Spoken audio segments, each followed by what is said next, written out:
With all of the art we see online, reels, tutorials, trends, it's easy to start wondering if your own voice is getting lost in the noise.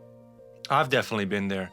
In this video, I want to talk about how too many influences can actually hold us back instead of helping us grow. This week, I'll walk you through my figurative painting process while we unpack this idea together. Let's get started.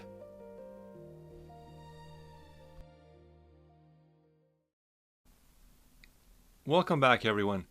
And if you're new here, I'm glad you found your way. This is art tips number 8, I believe. Are too many influences hurting your art? Is the question we try to answer this week. I'm working on a figurative work, oil and cold wax, based on an old photograph I had just tucked away for a while. You might notice that the overall design and mood of this piece feels familiar. It's actually similar to another painting I did here on YouTube a few months now back. I'm showing it just on the top right here. A lot of you had questions about that one, especially about the atmosphere and how it came together. So I thought it would be interesting, I guess, to visit that same kind of setup, but maybe with a different mindset. For this piece, I'm working again, as I said, with a mix of cold wax and oil. One of my favorite combinations because it bridges this certain gap between traditional oil painting and something a little bit more experimental. It gives me that buttery, velvety texture, but also allows for layering, scraping, and mark making in ways that pure oil traditionally doesn't. As usual, you see the finished painting up in the top right corner for your reference. But most of what you're watching was recorded and narrated as it happened, without a script, no real plan for how we would end up. I kind of like working that way. It kind of keeps things in a way honest. As the video plays, however, I will be talking about this week's theme, the too many influences idea, and how it can affect the way we create. I'll kind of weave it in throughout the video here and there while the painting comes together. But first, let me tell you about the foundation of this work. This is really all I'm after in this initial underpainting stage. So we have interest, we have colors that have been introduced, some local color as, for example, this chair and background, but for the most part, all I'm wanting or all I'm after is creating interest, knowing that the subsequent coats, which will be much thicker with an addition of medium cold wax, of course, will cover most of this, but some of it will show through. So initial layer, thin down with Gamsol, just to create some sort of interest and to reinforce the drawing. I don't want to lose it too much. I don't want to be married to the lines that I've put down. But for the most part, I don't want to lose them and then have to chase them constantly. So let's see what the second coat looks like, or the second, or first coat, I should say, pardon me, with cold wax.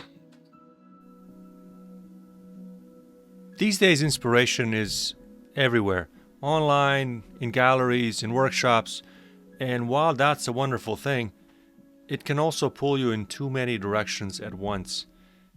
It's great to admire other artists, but it's important to stop short of trying to be them.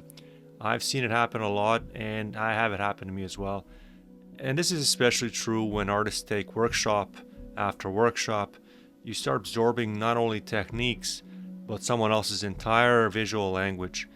It's something I've noticed a lot of atelier type settings too, where an instructor's way of seeing inevitably becomes kind of a model for everyone. It's important to learn technique, of course. We all need the tools to express ourselves, but your creativity has to come from you because no one else has your mix of experiences, perspectives, and intuition. You're the only one who can make that combination into something truly unique and your own. And that's what makes your work yours.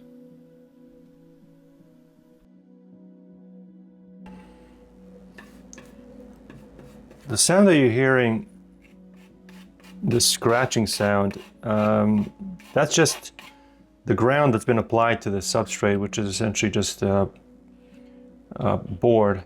This has got a couple coats of pastel ground, so it's got this grit that the cold wax really likes to grab onto. Now if you are after something more slicker, or if you want to have it flow better, you can certainly apply an oil ground or an acrylic base or whatever, something to that effect. Now the tool that I'm using here is relatively broad. This painting is approximately, I didn't measure it, it's approximately 18 by 26 or so. So the tool that I'm using for this initial cold wax stage, or the first layer, is this designer putty knife. It's about 3 inches with a beveled edge around the corner. The bevel on the corner, I don't know if I mentioned this on my channel before, but a lot of you that are returning are very familiar with this tool. The bevel essentially allows for much more of a crisper line, or much less so, I should say. So when you're applying paint, it doesn't leave a hard edge on either side, but kind of tapers it off. And I'll likely stick with this tool until I basically cover the whole painting with the initial layer of cold wax.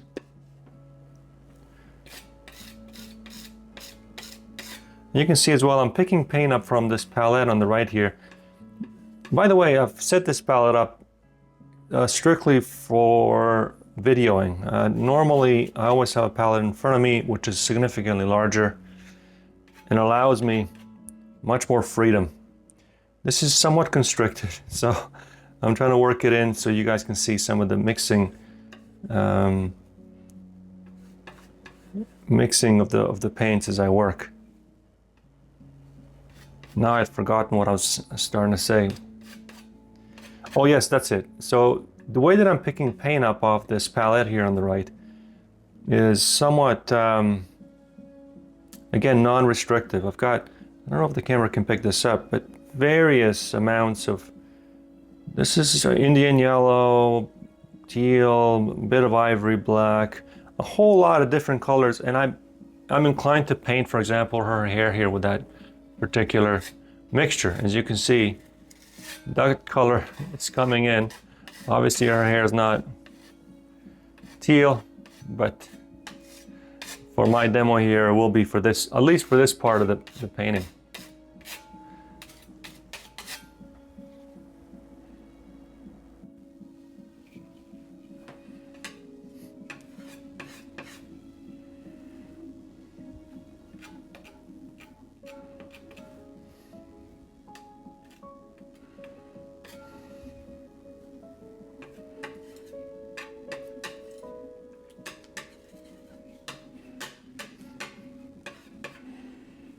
I have put down this warm, sort of like a yellow base over the initial underpainting, with intention, of course, because I know that the top layer, and in fact, because I'm working real time here, you probably see it up here finished. The top layer will be relatively cool relative to this yellow. So I want that sort of back and forth between that top coat as well as this coat. Now the top coat, again, you probably see it already, will cover most of this background, but some of these sections will show through.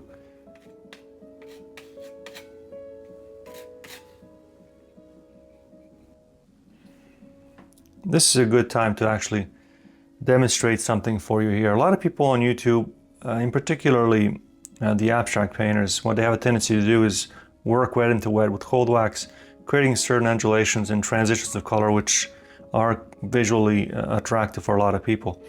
But by default, what happens with cold wax in particular, because it is a thickening medium and the tools that you use with it, they have a tendency to create distinct edges, hard edges, virtually on all four sides.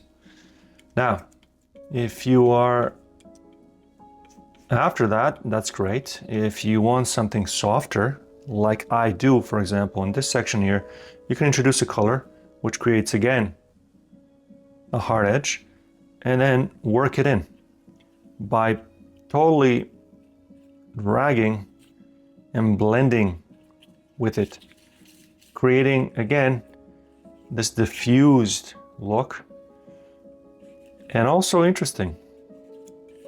So instead of creating hard edge, hard edge, hard edge, hard edge, hard edge, you can certainly just sort of mix it in.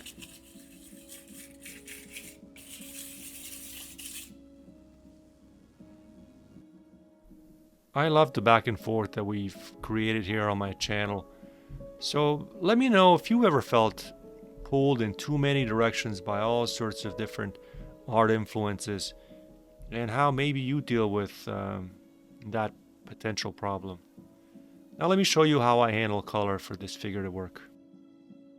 I don't pre-mix for the most part. I don't pre-mix pools like a lot of people have a tendency to do. The advantage of pre-mixing, of course, you don't have to mix. You can just sort of take your color as you need and go on your way. Now, as you'll see in a moment when I start working her face, as is the case really for the whole painting, but when I start working her face, her skin, you'll see that there's so many different colors that I rely on. I don't pre-mix colors for a particular section, particularly for skin tones.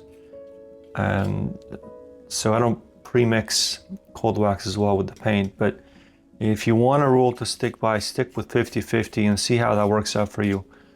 Less wax, more oil, of course, in the paint and your final solution.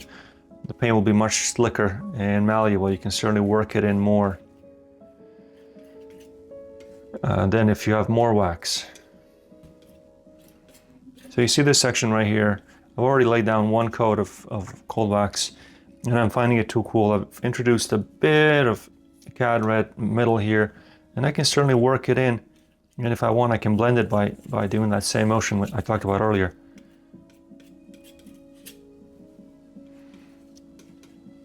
For the most part, this whole painting will have diffused or blended or disappearing edges.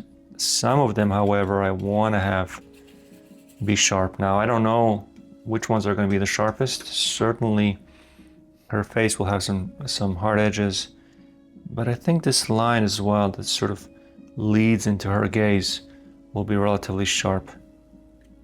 The shoulder as it leads up to her eyes.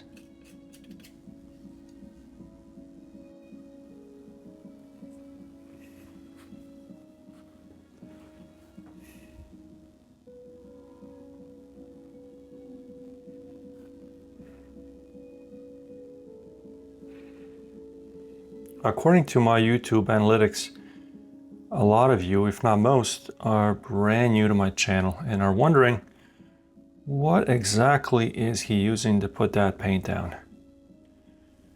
Well, this guy here is a silicone brush essentially. It's made by a company, I believe out of Massachusetts, called Princeton. And what it allows you to do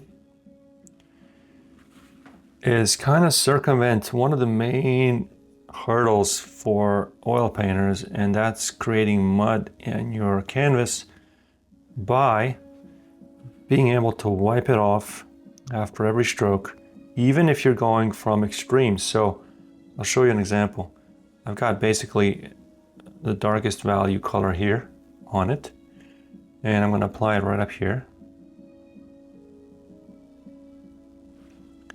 I'm going to wipe that off.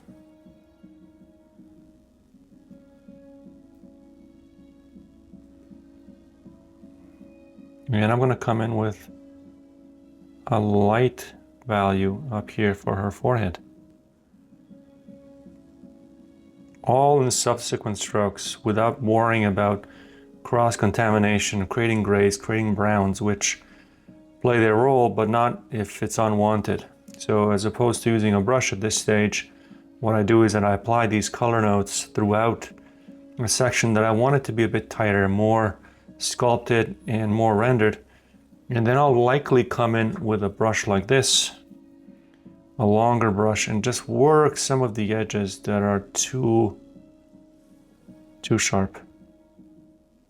So I've done substantial work with regards to forming or defining her skin in particularly.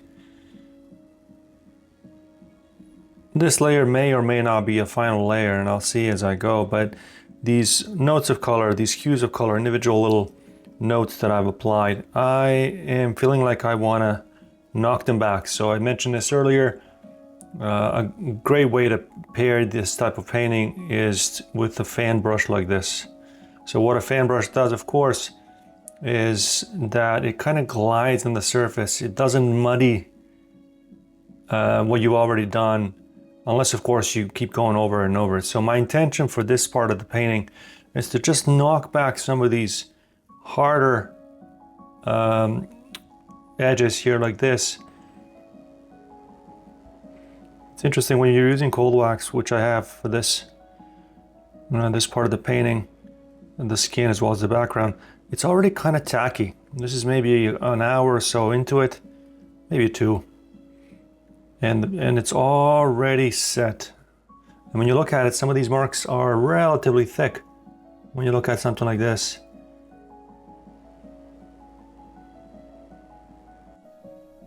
Mark making is important because essentially it's the foundation of your art. My first best practice is spend time making marks, but just for the sake of it, with no finished painting in mind and nothing representational to gauge it against. Try different tools, pressures, gestures. Some of your best personal marks come from playful exploration. Then notice how your hand moves when you're relaxed versus when you're expressive. Your unique gestures will eventually translate into marks that feel distinctly your own.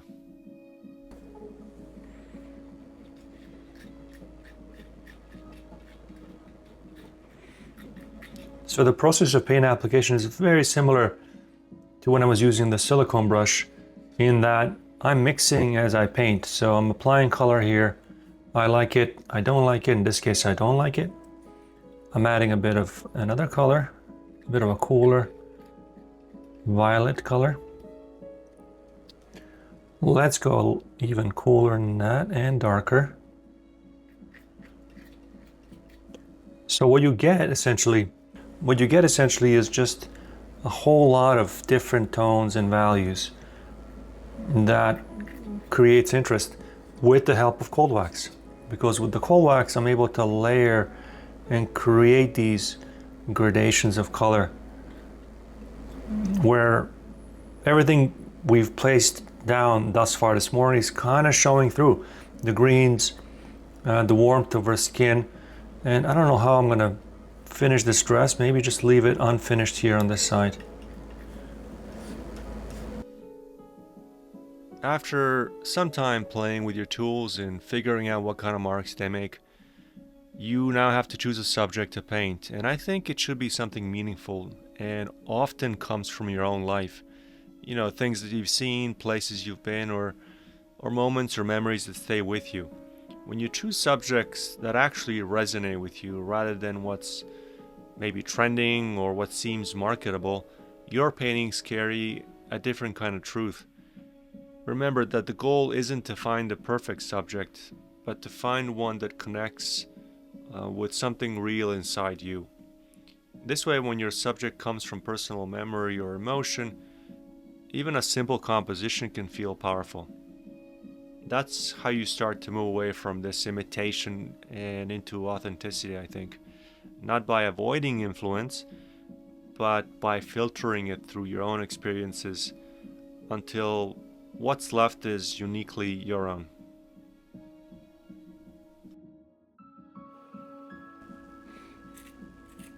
As I apply this, what will likely be the final coat for the background, I gotta be careful firstly to get the right color value. As I apply that, you can clearly see how when you skip across the surface, this underpainting is not disturbed. Now we applied this underpainting probably 3-4 hours ago. I took a lunch, so maybe it's been 4 hours. and it's definitely undisturbed. I mean, you can go over it multiple times. Having said that, you can probably come in here and just blend it in if you so wish, just like I'm doing there. Because in fact, it is still, after all, oil. But for the most part, if you want, you can just come right over that section and skip right across, create this sort of like this dated, weathered look. I find this part of the painting, this stage of the painting, probably the most challenging, because you want to kind of retain the spontaneity of the piece and not fill everything in. I kind of want to see if I can get away with sort of like silhouette around her, but I don't know, maybe that won't work. We'll see. As I narrate the end of this video, a few days after completing it, it's snowing here for the first time, and it's barely November. It's quite idyllic, I have to admit. Although I have to go shoveling in a few minutes, that's probably not going to be as joyful. But that brings me to my last point about finding your own voice. And this one's going to be hard to implement, and that's just to stop scrolling. At some point, you've got to shut it all off. The endless tutorials, the reels, the demos, or even the workshops, and just get down to creating and painting. And this one's, as I said, it's pretty tough, especially when you've got habits and that keep pulling you back to watching others make and create. I've got the same issues, I have to admit. But the real growth happens when it's just you, the canvas, and that quiet space where ideas finally start to surface. So lock yourself away for a while, make mess, and try to discover the joy of creating without an audience. Having said that, don't stop watching my videos. I'm just kidding. Let me pull out my special little tool that I often do towards the end to create additional interest. With my little squeegee. Yeah, just like this. I don't want to overdo it.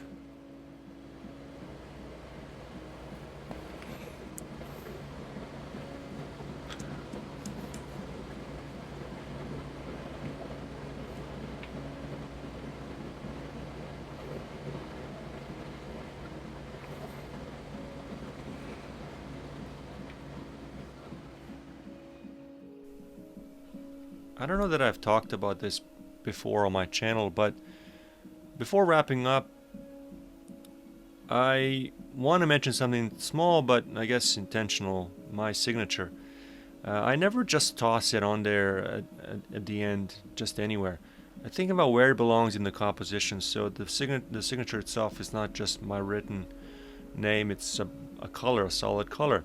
So I'm always asking myself, where does it belong in the composition, what part of the painting, and how its color interacts with the rest of the overall painting, and whether it complements the overall mood or not. It's almost like placing a final brush stroke. It should certainly be placed with intention and certainly not distract from the overall message. And as I pan in to show you the final strokes that we've created and I come in close, you can certainly see all of the impasto strokes that I've built up on her skin here as well as around her. There's a great variance of strokes. I was quite happy with how this particular figurative work came out. Anyway, if I've overlooked something or I didn't answer some of the questions, or if you've got some insight that you want to share, certainly write it down below. I have a habit of answering everybody. I like, as I said, the discourse, the back and forth conversations that I have with people here on YouTube. Next week's video, I think I'm gonna do another cityscape, although probably a lot more stylized than last week's, and we're gonna be talking about shapes, so do come back for that. Anyway, thank you very much for watching all the way to the end, and I will see you very soon. Bye for now.